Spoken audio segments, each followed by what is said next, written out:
The predator cub leaped at the human's legs. She caught it mid-air and spun around laughing. The shuttle docked with a heavy metallic clunk, and the boarding ramp lowered slowly into the hangar of Varek Station. Steam hissed from the joints of the ramp as it touched the floor. The hangar was massive, big enough to fit 3 Terran cargo ships side by side, and every surface inside it was dark gray stone cut with deep grooves that the craft used as decorative war markings. Trophy skulls of various species hung on the far wall in neat rows.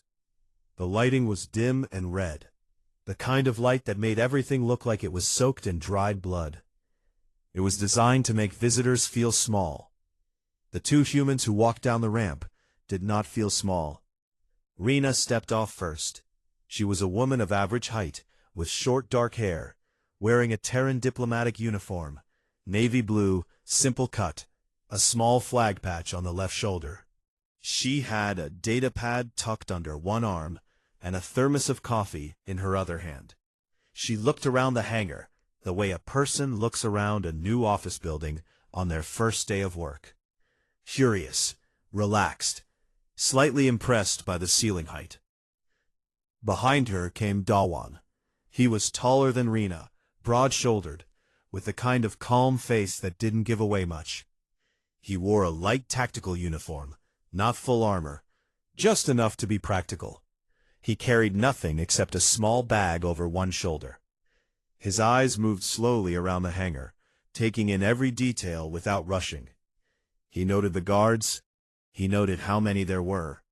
He noted where they stood and how they held their weapons. Then he noticed the trophy skulls on the wall and tilted his head slightly, reading the small plaques beneath each one. He found that interesting. The Krath guards standing at the hangar entrance were not used to being studied. There were 6 of them, arranged in 2 rows of 3, and they stood at full height, which meant they stood at nearly 7 feet tall. Their bodies were broad and heavily built, covered in dark-scaled skin that caught the red light and turned it darker. Their faces were flat and wide, with 2 sets of eyes, one pair for daylight range and one pair for close-distance heat sensing, and their mouths held 2 rows of teeth that pointed inward like hooks. Their hands ended in retractable claws that were, at the moment, partially extended.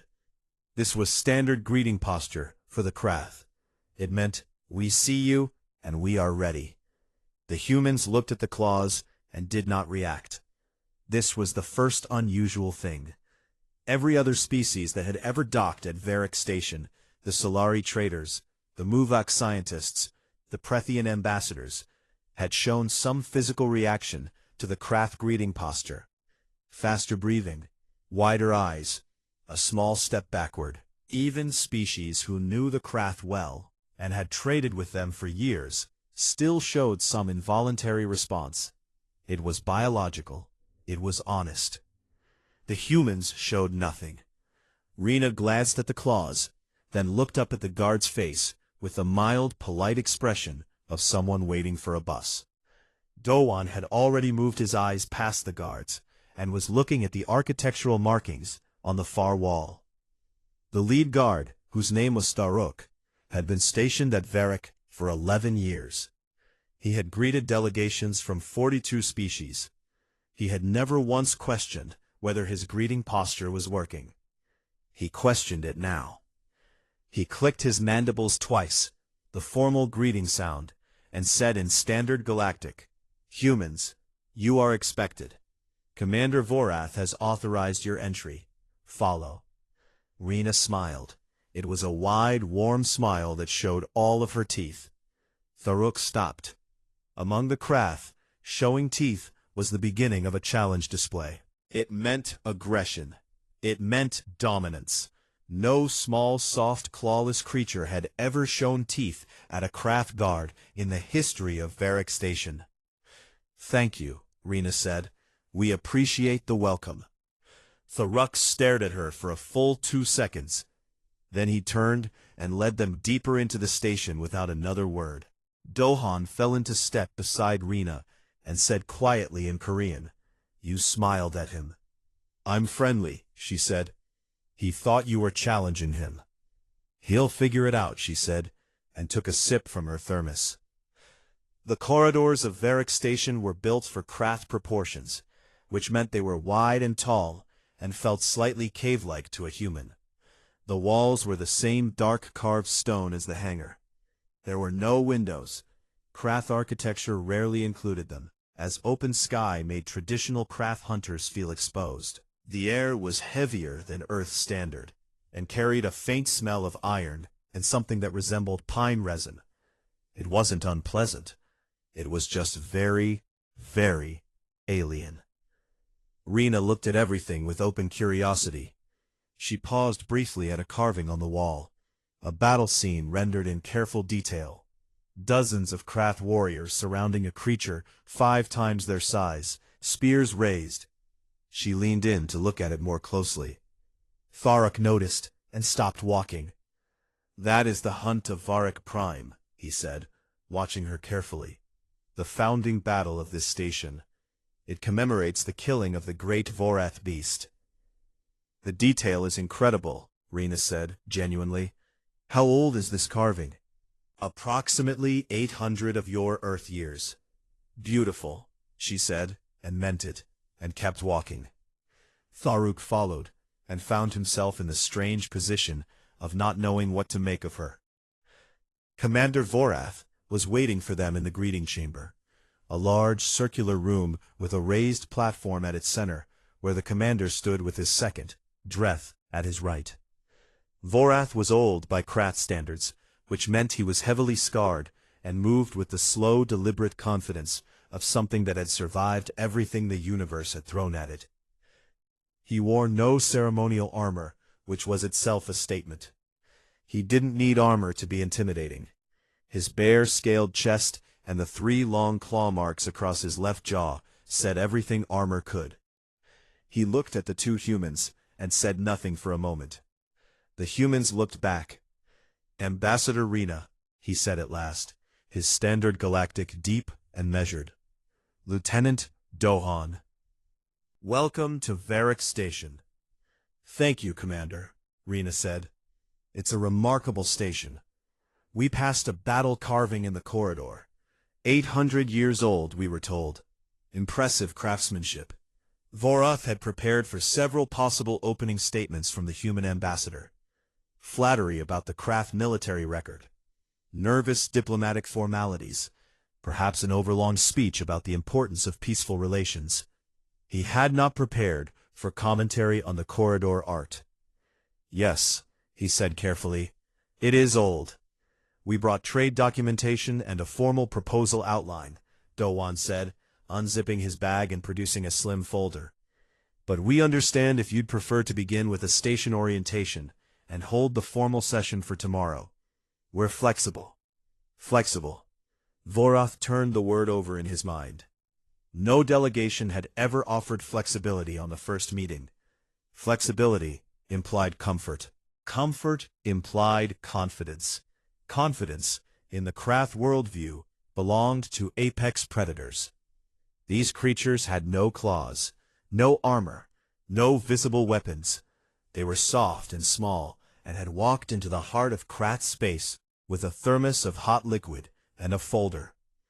Dreth leaned slightly toward Vorath and murmured in craft dialect, "Should we be concerned?" Vorath watched Rena take another calm sip from her thermos. "I don't know yet," he murmured back, "but I am thinking about it." He straightened and addressed them formally. "You will be shown to your quarters. Formal session begins at 3rd bell tomorrow. Eat well tonight. Craft hospitality demands it." Rena smiled again, that full, warm, toothy smile. Vorath held himself very still and reminded himself that she probably wasn't challenging him. The predator cub leaped at the human's legs. She caught it mid-air and spun around laughing. The quarters that the craft had prepared for the human delegation were, by craft standards, generous.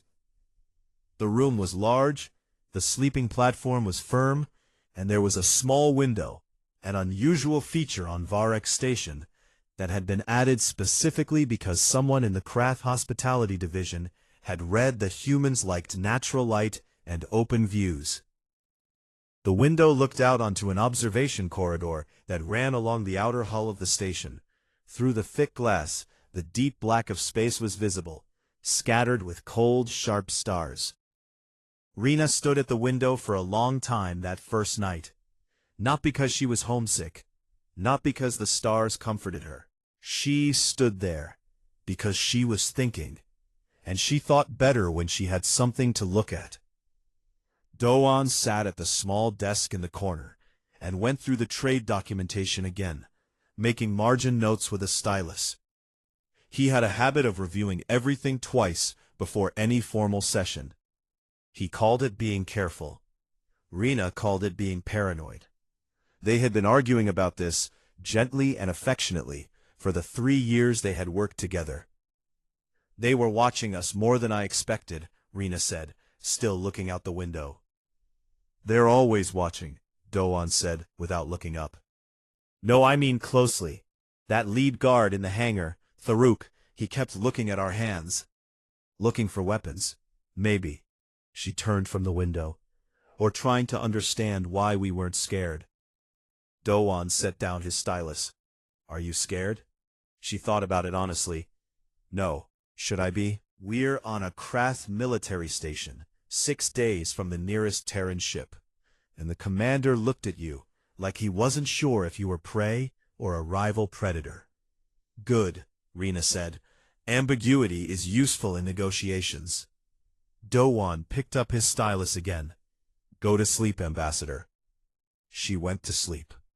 The second morning on Varek Station arrived without ceremony.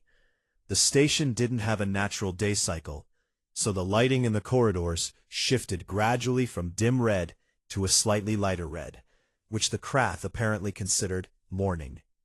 Rena woke up, made coffee using the small portable kit she brought everywhere, drank half of it while reviewing her notes, and then decided to find the station's common corridor to get a sense of the layout before the formal session. She had clearance for the neutral wing, and the neutral wing was large. She walked for about 10 minutes, taking mental notes on the architecture, the placement of guard posts, the direction that most of the Krath foot traffic moved in. The station was busy in the morning. Warriors moved through the corridors, in pairs, or small groups, speaking in low Krath dialect that she couldn't follow yet. Some of them glanced at her. Most of them did a visible double-take, a fast blink, a slight pause in stride, when they registered what she was. She nodded at each of them pleasantly. Most of them did not nod back, but they didn't stop her either, which was fine. She turned a corner into a wider section of corridor and found it empty. The floor here was slightly different, a softer composite material instead of stone, and the walls were lower. It had the feel of a space that was used for different purposes than the main corridors. There were scuff marks on the walls at about waist height, and the floor had small dents and scratches in the material. She was still reading the texture of the floor when she heard it. The sound was a fast, light clicking, claws on composite flooring, moving very quickly, and then something that sounded like a controlled exhale, the kind of sound a small animal makes when it commits to a jump. Rena looked up. The cub hit her at roughly chest height. It had launched from around the corner at full sprint and thrown itself into the air, in a perfect attack arc, front claws extended, rear legs tucked, jaw open. It was about the size of a large dog, maybe 40 pounds of compact muscle and instinct. Its scales were lighter than an adult Krath's, almost amber-colored, and its eyes were brilliant gold. Even mid-leap, it was clearly young. The claws were sharp, but not full length. The jump was powerful, but slightly uncoordinated. It was the most earnest, committed, and completely innocent ambush Rena had ever seen. Her hands moved before her brain caught up with what was happening. Pure reflex. The same reflex she'd built over years of her younger brother throwing himself at her from behind couches, from the tops of stairs, from inside closets. She stepped slightly sideways, got both hands around the cub's torso just below its forelegs, and its own momentum carried her into a full spin. She spun once, completely around, holding the cub extended at arm's length. It was light enough that the spin was easy. Its legs kicked in the air, claws finding nothing. Its gold eyes went very wide. She laughed. It was a real laugh, the kind that starts in the stomach and comes out without permission. The spin had been fun. The look on the cub's face was genuinely priceless. She brought it close to her chest, still laughing, and looked down at it. The cub looked back up at her. It had never been caught. It had practiced the ambush leap on training dummies for months, and had recently started trying it on the younger and smaller adult warriors, who always flinched away. Every creature it had ever leaped at had responded to the instinct it was designed to trigger. The fear instinct, the prey instinct, the instinct to run or freeze or fall backward. This creature had caught it and spun around. The cub made a small, confused sound. It was somewhere between a growl and a question. "Hello," Rena said, slightly out of breath from laughing. "That was a very good jump. You got serious air." The cub stared at her. Its claws, which had been fully extended, slowly retracted. Dohan appeared in the corridor entrance behind her, coffee in hand, and took in the scene. Rena standing in the middle of the corridor, holding a Krath predator cub, still slightly flushed from the spin, still smiling. "Should I ask?" he said. "It jumped at me," she said. "I see that. Good form, very committed. Are you going to put it down?" Rena looked at the cub. The cub looked at her. Then, very slowly, it pressed its flat, wide head against her collarbone in the way that young Krath did when they were deciding something wasn't a threat. "In a minute," she said. What neither of them knew was that 2 security cameras covered that corridor section. What neither of them knew was that Tharuk, who was running morning patrol monitoring from the security station, had seen the entire thing happen in real time. What neither of them knew was that he had been so surprised that he had knocked his monitoring tablet off the desk, picked it up, watched the footage back, and then sent an immediate notification to Commander Vorath, marked Priority, Unclear Category. Vorath had been in his morning briefing when the notification came through. He had looked at it, said nothing, dismissed the briefing, and gone to the security station to watch the footage himself. He stood in silence for a moment after watching it. Then he said, "Send someone to retrieve the cub from the human quarters." Politely. "Should we?" Tharuk began. "Politely," Vorath repeated. By the time a young Krath soldier arrived at the corridor to collect the cub, Rena was sitting cross-legged on the composite floor with the cub in her lap, scratching behind the ridge plates on the back of its neck. Its tail moved slowly. The soldier stopped in the entrance of the corridor and stared. "I think this is yours," Rena said cheerfully, and carefully handed the cub over.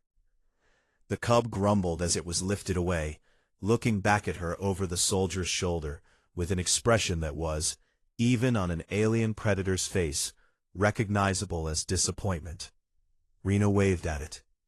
The soldier walked away quickly, unsure of almost everything. Dowan watched all of this, and then said quietly and very seriously, "You know that thing was trying to kill you." "It's a baby," Rena said, standing and brushing off her uniform. "It had claws out." "Babies do things with claws out." She picked up her coffee thermos from where she'd set it on the floor. "Did you see its little face when I spun it? It had no idea what to do."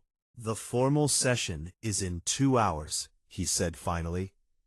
"I know." She took a sip of coffee. "I'm going to review the border clause language one more time." "Good." They walked back toward their quarters. Behind them in the security station, Vorath watched them go on the monitor feed and thought, in the slow, careful way he thought about things that genuinely puzzled him, that he had never in 40 years of military command encountered anything quite like a human. He wasn't sure yet if that was good or bad. He suspected it was going to be one or the other very soon. The predator cub leaped at the human's legs. She caught it mid-air and spun around laughing. Vorath watched the footage 11 times. He wasn't a creature who repeated himself. He made decisions quickly and trusted them. He had led 3 military campaigns, overseen the absorption of 2 independent star systems into the Krath Dominion, and once survived 48 hours alone on a frozen moon, with nothing but a field blade and his instincts. He was not a man who second-guessed things. But he watched the footage 11 times, because each time he watched it, he saw something new. The first time, he watched the cub. The jump was good, properly executed, full commitment, claws deployed correctly. Young Karath had been training well. The form was almost textbook. The second time, he watched the human woman's hands. She moved before the cub had even reached the apex of its jump. That was fast. That was very fast. The cub's ambush leap was designed to land before the prey's nervous system had time to register danger. The reaction window was roughly 1/4 of a second. The human had moved inside that window. He had warriors who couldn't match that. The third time he watched her face. No fear. No adrenaline response that he could identify. No wide eyes. No bared teeth in a panic display. No muscle lock. Her expression from the moment the cub launched to the moment she caught it was the same expression she'd had the entire time she walked through the station. Mild, open, present, like someone watching a bird fly by. The fourth time, he watched the spin. She had used the cub's own momentum. She had stepped sideways, not backward, sideways, and let the kinetic energy of a 40-pound predator's full-speed leap carry both of them through a complete rotation. It was not an accident. It was not luck. It was a controlled, physical response that turned a threat into a movement. He had seen trained Krath warriors perform similar redirections in combat training. He had never seen a creature do it by reflex, on a floor they'd been walking for less than 2 days, against a species they had presumably never encountered before. And then she had laughed. That was the 5th, 6th, 7th, 8th, 9th, 10th, and 11th viewings. Just the laugh. He could not figure out the laugh. Dreth came into the security station at the 7th viewing, and watched the footage in silence for a while. He was younger than Vorath by 20 years, and had a quicker mind, though less experience. Vorath valued him precisely because Dreth said things out loud that Vorath was still thinking through internally. She thought it was funny, Dreth said. Yes, Vorath agreed. Not funny like laughing to hide fear, actually funny. Yes. Dreth folded his arms and watched the spin again. What does that mean? Vorath was quiet for a moment. Pull up the Galactic Registry file on humans. All of it. Don't filter. The file wasn't long. The Terran Compact had only made formal first contact with Galactic Council species 17 years ago, which was recent enough that most of the registry data was still basic. Physical parameters, average lifespan, biological classification, a few notes on observed behavior from early contact missions. Vorath read slowly. Homo sapiens, omnivorous, bilateral symmetry, average height 1.5 to 1.9 meters. No natural armor, no natural weapons beyond blunt limb force, skin highly vulnerable to environmental damage. Lifespan 70 to 90 standard years. Noted behavioral characteristics, strong social bonding instincts, high adaptability, significant emotional range. He kept reading. Additional note from Contact Report 7, filed by Galactic Observer Mivrin. Humans are known to voluntarily cohabitate with predatory animal species for purposes of companionship. This behavior is apparently cultural and widespread. Species documented as human companion animals include the domestic canine, descended from pack predators, the domestic feline, solitary ambush predators, various large reptilians, and in some regions, bears. Dreth read the same line over Vorath's shoulder. There was a long silence. Bears, Dreth said. Bears, Vorath confirmed. Those are. Dreth pulled up a secondary file and scanned it. Those are large terrestrial predators, top of their food chain, average mass 300 to 700 kilograms. Yes. And humans keep them, for companionship. Some of them, apparently. Dreth looked at the footage again, at the cub sitting in Rena's lap, eyes half closed, while she scratched its neck ridges. Commander, are we the companion animals in this scenario? He stood up from the monitor station and rolled his shoulders slowly, the way he did when he was making a decision that required careful handling. No, he said, firmly, we are not companion animals. We are the Craft Dominion. We have held this region of space for 6 centuries, and we are not. He stopped. He looked at the footage. The cub's tail was moving slowly, the way young craft tails moved when they were content. We are not going to discuss this further. Of course, Commander. What we are going to do is prepare for the formal session this afternoon with a clear head and a solid position. Understood. And I want someone to find out what that cub's mother thinks about this. Quietly. Her name is Seraph. She's stationed in the Eastern Barracks. Talk to her before the session. Dreth blinked. What exactly should I ask her? Whether her cub came home behaving differently, Vorath said. Whether it was... He paused again, because he didn't want to say the next word, but couldn't avoid it. Whether it was calm. Dreth went to find Seraph. He came back 40 minutes later with an expression that Vorath had learned to read as, I have information that you are not going to like. The cub is fine, Dreth said. Good. It ate its full meal this morning, completed its afternoon training without issue, passed 2 agility assessments. Good. It also spent 20 minutes at the entrance of the family quarters, making the sound it makes when it wants to go outside. Vorath looked at him. Seraph says it has never done that before, Dreth continued carefully. It has always been content in the quarters. This morning it sat at the entrance, and made the sound, and looked toward the corridor, where, toward the neutral wing. The silence stretched for a while. It wants to go back, Vorath said. It appears so, yes. To the human? To the human, yes. Vorath sat down. He was quiet for a long time. Outside the security station, the station continued its routines. The shift change in the hangar, the cargo processing in the lower bays, the training rotations in the warrior corridors. The normal sounds of a military station doing what it did. She scratched its neck ridges, Vorath said finally. Sir? The human, in the footage. She scratched the cub's neck ridges. How did she know that was a comfort behavior? That's not in any registry file on craft biology. That detail is internal. He looked at Dreth. We haven't given the Terran Compact access to internal craft biological files. She may have felt the ridges and responded to the cub's reaction, adjusted based on feedback.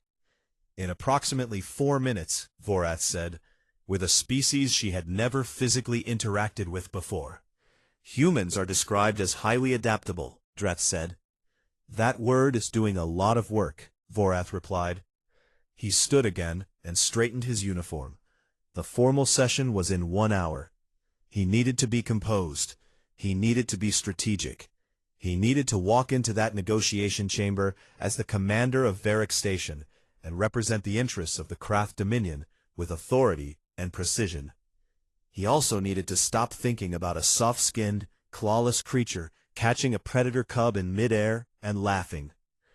Pull the full list of what we want from these negotiations, he told Dreth. Review our minimum acceptable terms. Make sure we are ready.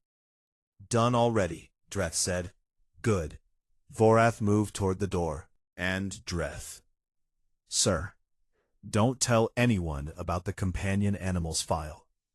Dreth nodded. Understood completely. Vorath walked out into the corridor. He passed a junior warrior who straightened and saluted. He nodded back. He passed a supply clerk who moved to the side of the corridor. He passed the long wall of battle carvings and didn't look at them, because he was still thinking. He thought about the registry file. He thought about the laugh. He thought about a small creature on a small planet at the edge of mapped space who had decided, at some point in its species' history, that predators made good companions. He thought about what kind of animal decides that. He walked into the greeting chamber and found Rena already there, coffee in hand, reviewing something on her datapad. She looked up when he entered and gave him that wide, warm smile. He nodded back. He was not going to think about the companion animals file. He thought about it anyway. The predator cub leaped at the human's legs. She caught it mid-air and spun around laughing. The negotiation chamber had been designed by someone who understood psychological warfare very well.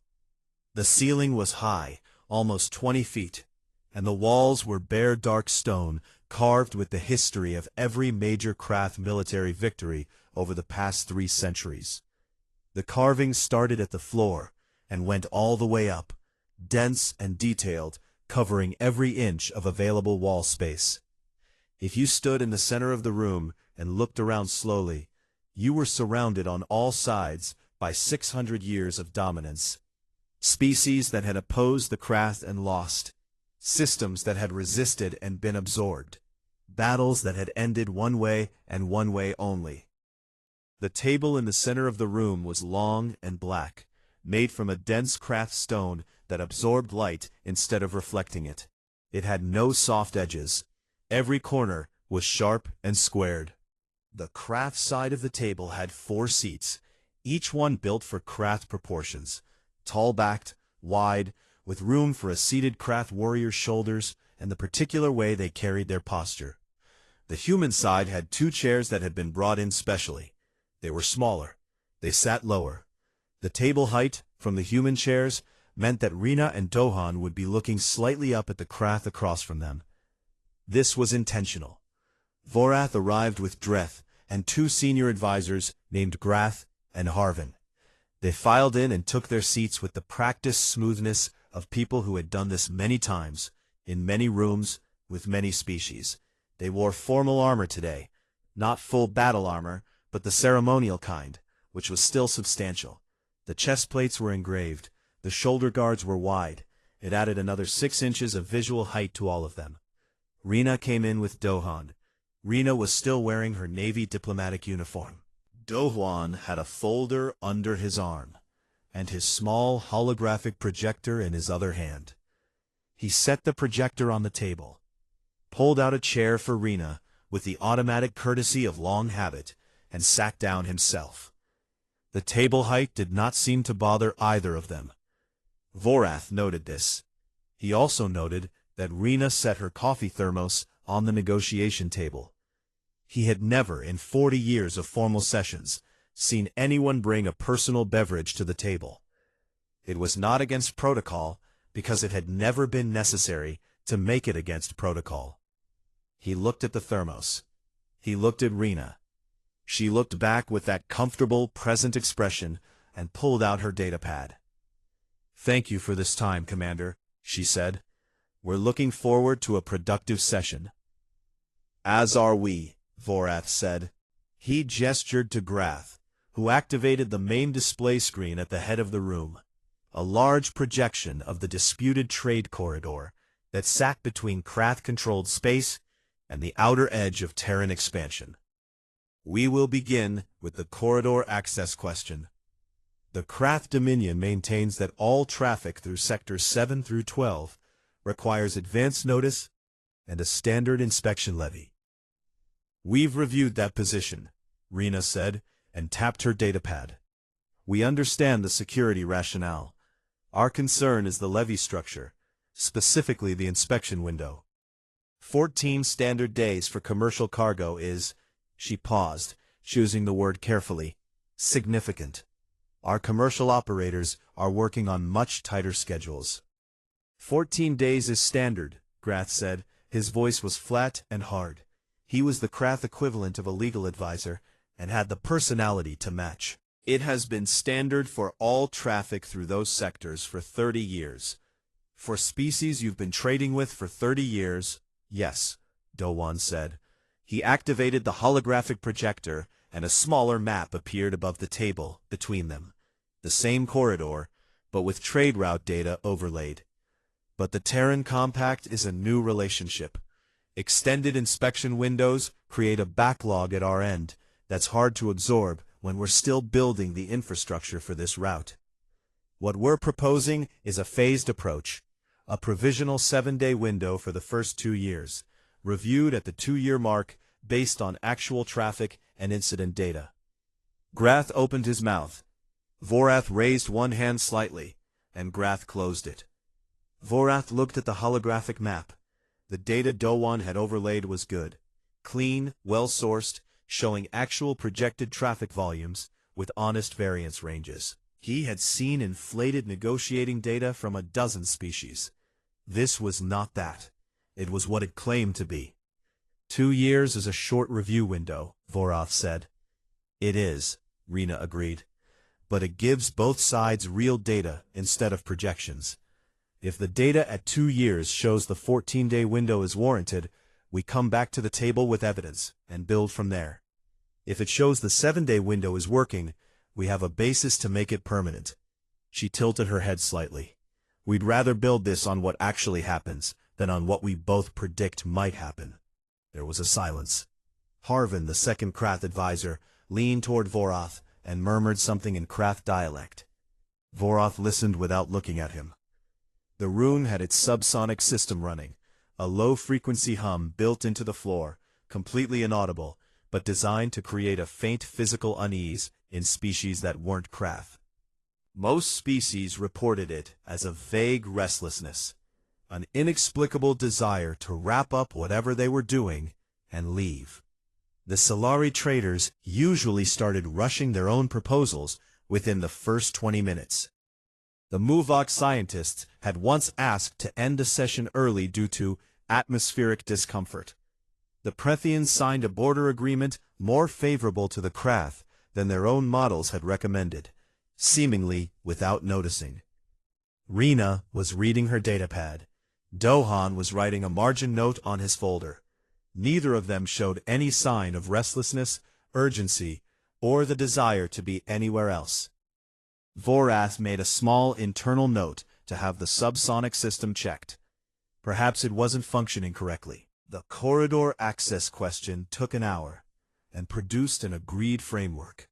Not the Krath's original position and not the Terran proposal, but something between them, which was the first time Vorath had allowed a between-position outcome in a session. He wasn't entirely sure how it had happened. He had been watching the discussion carefully, and at some point, Dohan had reframed the inspection levy not as a security question, but as a resource allocation question. And then Rena had asked what the Krath's actual cost was to run a standard inspection, and Grath had answered before Vorath could stop him. And somehow the conversation had proceeded from there to a cost-shared framework that Vorath would need to review carefully later to confirm it was actually favorable to the Krath side. He was fairly sure it was. He was not 100% sure. The resource agreement went faster. The Terran Compact wanted access to Krath-adjacent asteroid fields for mineral extraction, and the Krath wanted Terran biomedical research data that the Compact had been developing for the past decade. The exchange was broadly equivalent, and both sides knew it, so the only question was the exact terms and the audit structure. Rena handled that section herself. She went through the audit framework clause by clause, with the focus of someone who had read every word in advance and remembered all of it, asking specific questions about specific language and offering specific alternatives when something didn't work.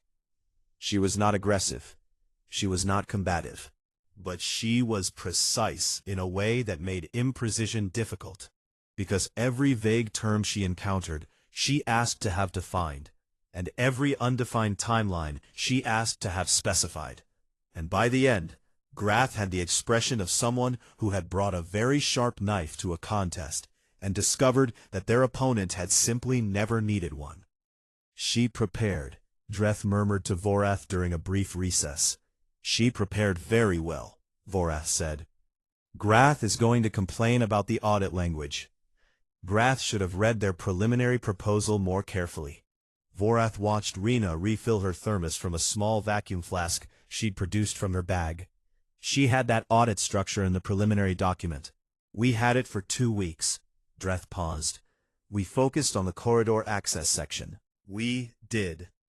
The afternoon session handled the final item, a mutual aid clause in the event that either party's vessels encountered distress situations in the shared corridor. This was supposed to be straightforward. It was largely straightforward. It became briefly complicated when Dohwan pointed out that the standard Krath mutual aid language included a recovery fee for rescue operations. And Rena said, in a tone of complete genuine curiosity rather than accusation, "You charge for rescuing people?" The room was very quiet. "It is standard," Harvin said. "Interesting," Rena said, and made a note. "Okay, we'd want to carve out an exemption for life-threatening emergencies. No fee in cases where the vessel crew would not survive without immediate intervention. We can keep the fee structure for non-emergency salvage and mechanical assistance." "That distinction requires a definition," Grath said. "We can draft one," Dohwan said. "Today?" Vorath said. "We can have a draft to you within the hour," Dohwan said, and wrote something in his folder. He had a draft to them in 40 minutes. By the time the session ended, and both delegations had agreed on a preliminary framework to be formalized in the next 2 sessions, the light panels in the room had shifted from formal white to the dim red of evening cycle. The Krath advisors gathered their materials with the controlled efficiency of professionals. But there was something in their body language, a slight tightness in the shoulders, a careful quality to how they moved, that Vorath recognized as the aftermath of a session that had not gone entirely as planned. Rena capped her thermos and tucked her datapad under her arm. "Thank you," she said to Vorath directly, with that warm, genuine manner she seemed to carry everywhere. "This was a good session. I think we're building something solid." Vorath looked at her for a moment. "She prepared thoroughly," he said. "So did you," she said. "Your corridor security position was stronger than I expected. We'll have to think carefully about the 2-year review language." He hadn't expected her to say that. He had expected either false modesty or a deflection. She had done neither. She had named what had worked on his side, directly and without flattery. He nodded. "Second session. 3 days. We'll be ready," she said. She left with Dohwan. Vorath listened to their footsteps fade down the corridor.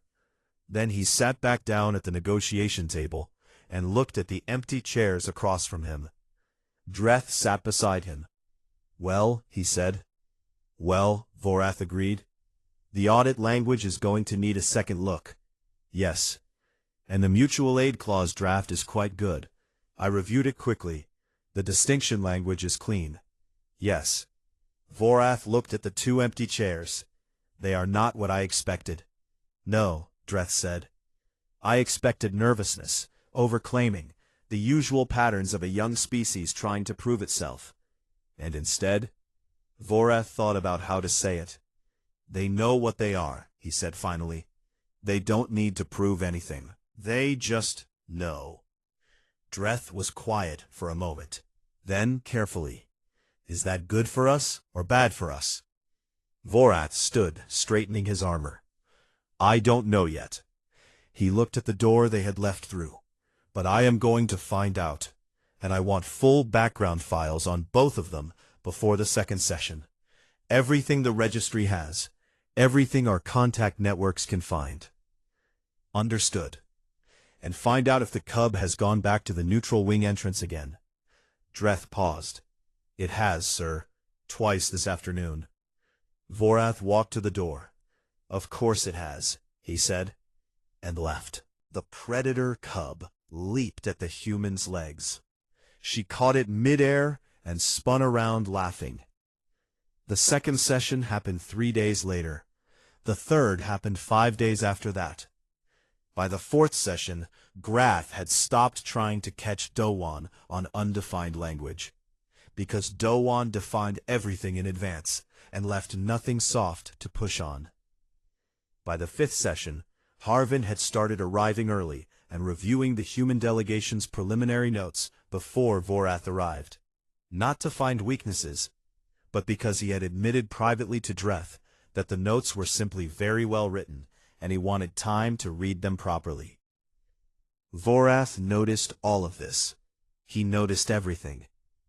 What he also noticed, slowly, over the course of those sessions, was that the humans were not trying to take anything that wasn't reasonable. Every position they held, they could explain, not with pressure or with rhetoric, but with actual reasoning that stood up when examined. When Vorath pushed back on something, Rena either held her position and showed him why, or she adjusted and said clearly that his point was valid.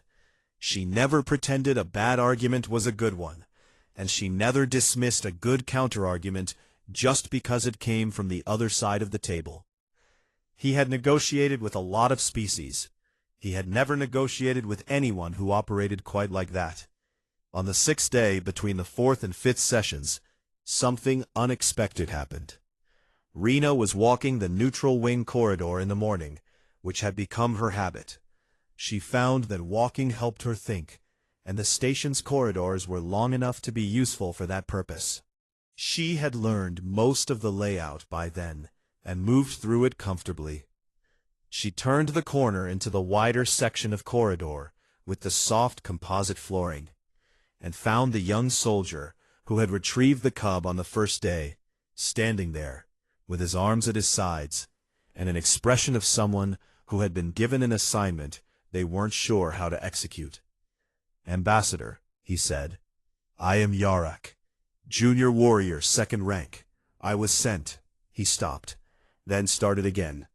"The cub Karath has been asking to return to this corridor. His mother, Sarath, asked me to..." Another stop. "She wanted to know if you would..." He seemed to run out of words entirely. Rena watched him patiently. "She wants to meet you," Yarak said finally, and looked relieved to have arrived at the sentence. Rena smiled. "I'd like that," she said. Sarath was not small, even by Krath standards. She was a senior warrior in the Eastern Barracks with 17 years of active service and 3 commendations. She was also, as Rena discovered, deeply and genuinely curious, which was not a quality typically associated with Krath warriors, but which, Rena was beginning to understand, the Krath possessed more of than their reputation suggested. They were hunters. Hunters observed. Hunters paid attention. They were curious by nature. The Krath just called it something else. Sareth came to the neutral wing corridor with Kareth at her side, and Kareth immediately walked to Rena and sat down next to her feet and looked up at her with the expectant expression of an animal that had decided it liked someone and wanted everyone to know it. Rena looked down at him. "Hi, Kareth." The cub made the low rumbling sound that Rena had come to understand was the Krath equivalent of a greeting when words weren't available. Sareth watched this with gold eyes that missed nothing. "He remembered you," she said. "I remembered him too," Rena said. She crouched down slowly and let Kareth press his head against her hand. "He's got a good jump on him, very committed." "He has been practicing that jump for 3 months," Sareth said. There was something that might have been maternal pride in her voice. "He has attempted it on 7 adult warriors. None of them caught him." "Well," Rena said, "none of them had a younger brother who did the exact same thing from the top of a bookshelf." Sareth tilted her head. "You have a cub of your own species that attacked you. He's a grown man now. He was 9 at the time. But yes, and you caught him then too?" "I dropped him once. He landed on the couch." "He was fine." Rena smiled up at Sarath. They always want to do it again, don't they? Sarath looked at Kareth, who was currently attempting to push his entire head under Rena's hand to maximize the scratching surface area. She made a sound that Yarak, watching from the corridor entrance, had never heard her make. A short exhaled sound that was almost certainly a laugh. Yes, she said. They always want to do it again. They sat in that corridor for an hour. Rena and Sarath talked, not about politics, not about negotiations, not about the Dominion or the Compact or the disputed corridor. They talked about what Kareth's training involved and what age Krath cubs began forming pack bonds, and whether the ridge plates on a cub's neck were sensitive throughout life or only in the early years. They talked about what humans did with their young and what education looked like on Earth, and whether the thing Rena called a German shepherd was larger or smaller than Karath. Smaller, Rena said, but similar energy. Sarath looked at Karath, and you kept one as a companion. My family had two, Rena said, growing up. For protection? For company, and they thought they were protecting us, which we let them believe, because it made them happy. Sarath was quiet for a long moment. You let a predator believe it was protecting you. They're very sincere about it, Rena said. You don't want to take that away from them. Yarak in the corridor entrance quietly decided to never mention this conversation to anyone, because he genuinely didn't know how to explain it. Word got around the station anyway, because it always did. By the end of the second week, 3 different craft warriors had found reasons to walk through the neutral wing corridor during the morning hour when the human ambassador took her walk. None of them spoke to her. They just walked past and noted her. But one of them, a senior warrior named Borith, who had a reputation for being the least curious creature on the station, stopped and looked at the battle carving she was examining one morning, and said, unprompted, "That one is the Battle of Harak Ridge, 400 years ago. My family line has a warrior in it." Rena looked at him. "Which one?" He pointed to a figure in the upper left quadrant of the carving. "There, 3rd rank, spear position." She looked at it carefully. "Honored placement," she said. Boris straightened slightly. "Yes," he said, and walked on. Dowan heard about this from Yarak. He filed it away, under the mental folder he kept, labeled Things Rena Does Without Knowing She's Doing Them, which had become quite full over the years. The 5th session produced a signed preliminary accord.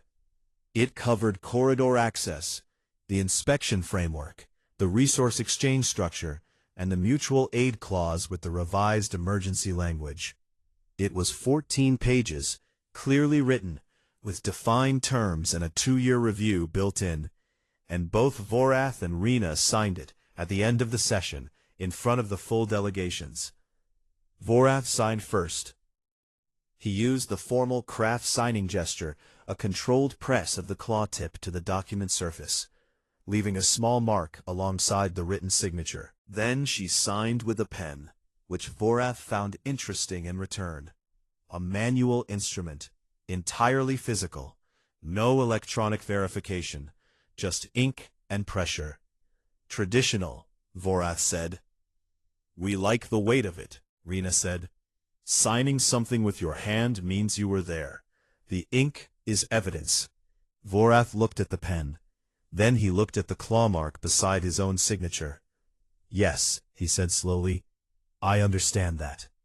The formal alliance, the full ratified version, approved by both the Galactic Council and the Terran Compact's governing body, was signed 6 months later on a neutral world called Vethara, which had a reputation for producing peaceful agreements because its atmosphere was slightly high in oxygen, and everyone felt marginally better than usual the entire time they were there. Historians would later note it as one of the fastest diplomatic resolutions on record for a first contact to formal alliance timeline. Processes like this typically took decades. The Terran Krath Accord had taken under a year. Political analysts wrote long papers about why. They cited economic incentives, mutual strategic benefit, the unusual compatibility of the two species' resource needs. They cited the clean structure of the preliminary accord. They cited the 2-year review clause as a model of pragmatic trust building that other diplomatic processes would do well to study. None of the papers mentioned the cub. None of them mentioned the spin. None of them mentioned a woman standing in a dim red-lit corridor with a 40-pound predator in her lap, laughing because it had been funny, and she was the kind of person who laughed when things were funny. Vorat's private files, declassified 30 years after his death, contained a single-page note written in his own hand that was simply titled, "On the Humans." Most of it was in Krath dialect and required a specialist to translate, but the translated version was shared widely enough that it eventually became something most people who studied the period knew about. It said, "They are not brave in the way I understand bravery. Bravery, as I have known it, is moving forward in spite of fear. These creatures do not appear to experience the same fear response that I would expect from something their size and capability. They walk into spaces designed to unsettle, and they look at the walls. They sit at tables designed to diminish them, and they bring their own cups. They encounter our young, who are built by 10,000 years of evolution to be frightening, and they catch them and laugh." I watched the footage of Ambassador Rena and the cub many times. Each time I was trying to find the thing she was suppressing, the fear underneath the calm. I could not find it. I have since concluded it was not there. What I think is true is this: the humans are not unafraid. They feel fear. Their biology requires it, but somewhere in their history, and I would very much like to know where, they made a decision, as a species, that fear was not a reason to stop. They have been keeping predators as companions for thousands of years. They have been walking toward the things that frightened them for so long that the walk has become comfortable. They no longer notice it. This is the most dangerous thing I have ever encountered. It is also the reason we signed. A species that is not stopped by fear is a species you want beside you, not in front of you. The Dominion has been in front of many things. I did not want to be in front of this. Young Karath grew up and became a decorated warrior, as his mother had expected. He served for 30 years, with a record that included 4 major engagements and a particularly well-regarded tactical report on corridor defense strategies that was still being taught in Krath military academies at the time of his retirement. He kept, his entire life, a photograph. It was a still image, printed on physical paper, an Earth tradition Rena had explained to his mother during their corridor conversation. The idea that a physical print meant the moment was real, was fixed, was undeniable. Sereth had sent a message to the human delegation before they left Varick Station, and Rena had sent back a print of the still captured from the security footage. It showed 2 figures in a corridor. One of them was mid-spin, arms extended, holding a small amber-scaled cub at arm's length. The cub's legs were kicked out in the air. Its gold eyes were very wide. The other figure, the human, was mid-laugh, her head tilted back, entirely present, entirely delighted. Karath kept it in a simple frame on the wall of every quarters he lived in for 30 years. When young warriors asked him what it was, he told them it was the day he learned something important. They always asked what he learned. He always told them the same thing, that the most dangerous thing in any room is not the one with the sharpest claws, it is the one who is not afraid of yours. Then he told them to go back to training. But he always looked at the photograph after they left, at the spin, at the laugh, at the particular quality of joy on a face that had no reason to be joyful in that corridor, in that station, in the middle of that much uncertainty, and had been joyful anyway, completely and without apology, because something small and fast and gold-eyed had leaped out of the dark, and she had caught it. And it had been funny.